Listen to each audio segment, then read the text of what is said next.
आप देख रहे हैं कमोडिटी कॉल और हमारे साथ इस शो में गंगानगर कमोडिटी के एबीपी रिसर्च अमित खरे मौजूद हैं, जिनसे लेंगे हम ट्रेड्स। गोल्ड पर बातचीत करेंगे। पोपली ग्रुप के डायरेक्टर राजीव पोपली हमारे साथ बने रहेंगे और साथ ही मॉनसून अपडेट के लिए जुड़ेंगे आईएमडी के साइंटिस्ट राधेश्याम शर्मा। लेकिन सबसे पहले बात कर लेते हैं ट्रेड्स की और अमित खरे हमारे साथ ऑलरेडी कनेक्टेड है। अमित नमस्कार, बताइए आज के सेशन में एक अच्छा एक्शन हम नॉन एग्री पैक में देख रहे हैं, गोल्ड सिल्वर में एक्शन है, बेस मेटल्स में सेलेक्ट बाइंग है।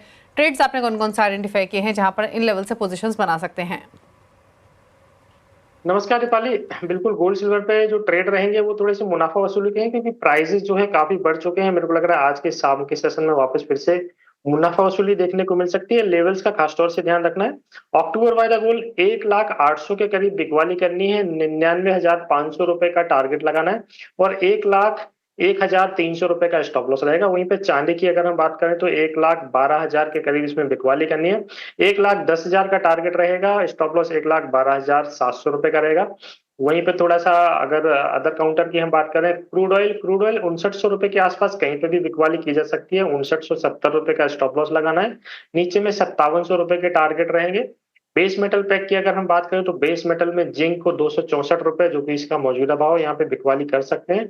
266 रुपीज का स्टॉप लॉस लगाना है और नीचे में 260 रुपए तक के टारगेट इसमें देखने को मिल सकते हैं। जी दीपाली। ओके, तो चलिए ये रहे ट्रेड्स अमित की तरफ से, इन्हें आप नोट कर लीजिए। लेकिन बात गोल्ड सिल्वर की कर लेते हैं। सोने चांदी में रौनक लौटने लगी है। M6 पर सोना लाख रुपए के ऊपर कारोबार कर रहा है, वहीं चांदी करीब 1.5% उछाल के साथ 1,12,000 पर पहुंच चुकी है। सोने चांदी में आने वाले दिनों में क्या रुख रह सकते हैं, सर बातचीत करते हैं। पोपली ग्रुप के डायरेक्टर राजीव पोपली हमारे साथ मौजूद हैं।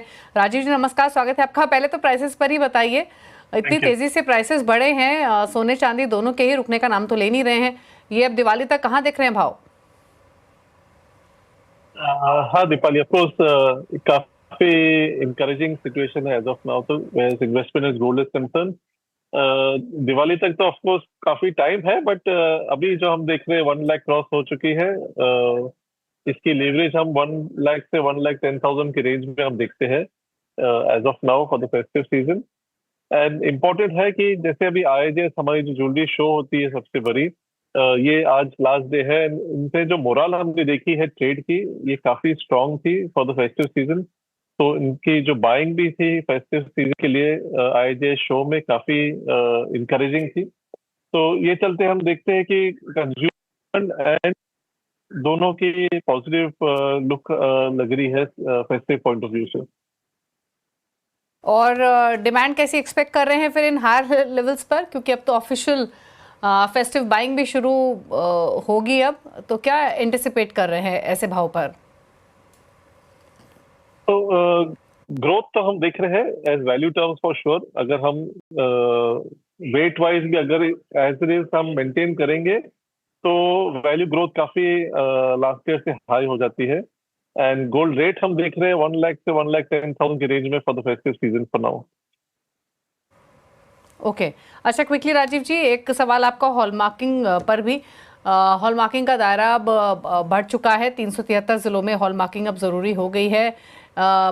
इस डेवलपमेंट पर आपके कमेंट्स, कितना बेनिफिट मिला है कंज्यूमर्स को? जो अब तक बेस बढ़ा है, किस तरीके का इम्पैक्ट देखने को मिला है?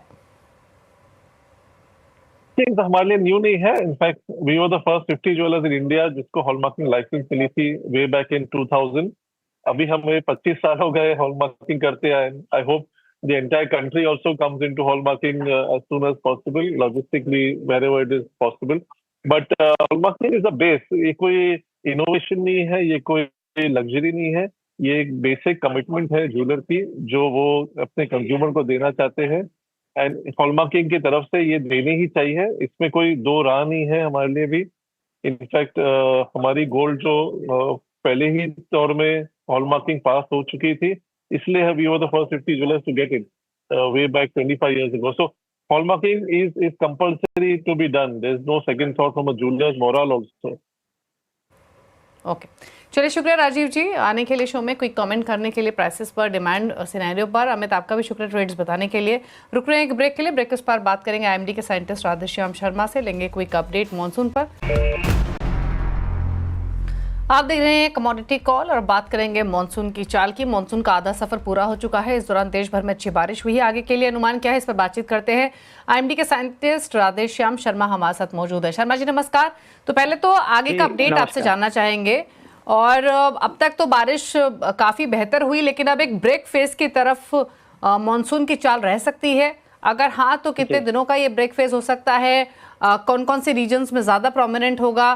क्या कमेंट्स आपके? बिल्कुल, देखिए पश्चिमी राजस्थान के जो सीमावर्ती क्षेत्र है, खासकर बीकानेर, जोधपुर संभाग के इलाके, तो इनमें अभी भी बहुत ज़्यादा बारिश की उम्मीद अगले 1 सप्ताह 10 दिन नहीं दिखाई दे रही है। तो खासकर जो जोधपुर संभाग के इलाके हैं, साउथ वेस्ट राजस्थान के, और जो बीकानेर संभाग के जो सीमावर्ती क्षेत्र हैं, इनमें अभी मैंने जैसे बताया 1 सप्ताह कम चांस है। 9-10 तारीख को एक हल्की मध्यम बारिश का कोई सिस्टम, कमजोर सिस्टम ही एक्टिव होगा।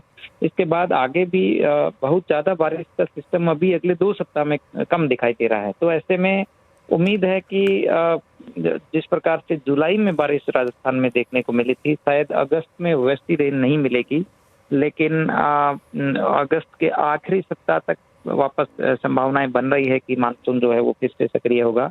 वहीं पूर्वी राजस्थान में देखेंगे तो ज्यादातर इलाकों में हालांकि भारी बारिश में जरूर कमी रहेगी, लेकिन फिर भी हल्की मध्यम बारिश के कुछ स्पेल्स जो है वो पूर्वी राजस्थान में भी देखे जा सकते हैं। तो दक्षिणी राजस्थान में पूरे अगस्त के महीने में कुछ बारिश में कमी हो सकती है। ओवरऑल भी देखेंगे तो नियर नॉर्मल जैसी बारिश ही अगस्त में होने के चांसेस है।